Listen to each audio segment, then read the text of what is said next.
আমি young জেনারেশনকে request করবো যে হতাশ হবেন না। হতাশার কারণে তারা আজকে বিভিন্ন জায়গায় চলে যাচ্ছে। শুধু হতাশা, চাকরি নাই, হতাশ,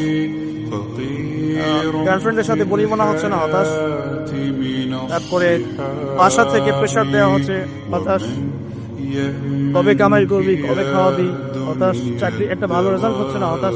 মানে হতাশাই কিন্তু মূল কারণ। ফ্রাস্ট্রেটেড তারা লাইফের প্রতি, লাইফে কিছুই করতে পারতেছে, চারদিক থেকে প্রেশার, তখন তারা হতাশ হয়ে বিভিন্ন খারাপ পথে পা বাড়াচ্ছে।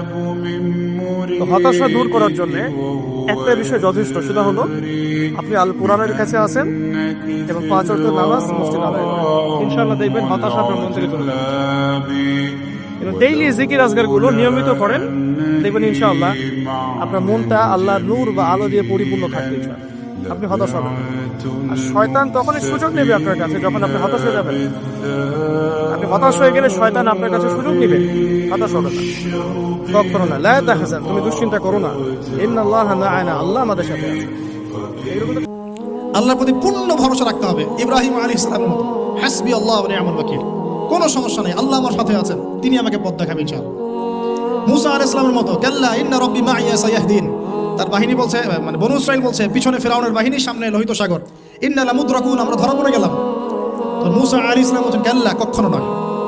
ওই রকম সিচুয়েশনে তিনি বলছেন, কাল্লা, কখনো নয়, ইন্না রাব্বি মা'ইয়া সায়াহদিন, আমার রব আমার সাথে আছেন, তিনি আমাকে পথ দেখাবেন ইনশাআল্লাহ। সেম কথা বলেছেন আমাদের প্রিয় নবী হযরত মুহাম্মদ সাল্লাল্লাহু আলাইহি ওয়াসাল্লাম। গারে সওরে আবু বকর সিদ্দিক বলছেন, উপর থেকে তারা আমাদেরকে দেখে ফেলবে।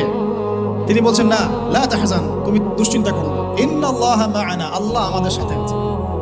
এই তাওয়াক্কুল, আল্লাহর প্রতি পূর্ণ তাওয়াক্কুল যার থাকবে, ইন্নাল্লাহা ইউহিব্বুল মুতাওয়াক্কিলিন, আল্লাহ পাক এই তাওয়াক্কুলকারীদেরকে আল্লাহ পাক ভালো লাগে।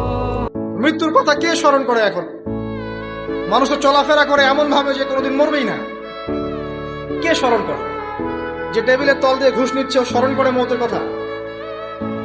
যে মেয়েটা বোরখা পরে যে ডেটিং করে বেড়াচ্ছে, জেনা করে বেড়াচ্ছে, ও কি মৃত্যুর কথা স্মরণ করে?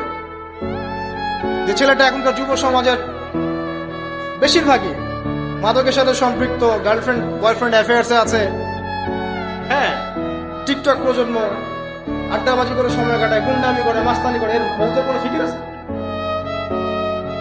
একজনকে বড় দায়িত্ব দেওয়া হয়েছে, সবার সম্পদ লুটপাট করে খাচ্ছে, এর মৌতের ফিকির আছে নাকি?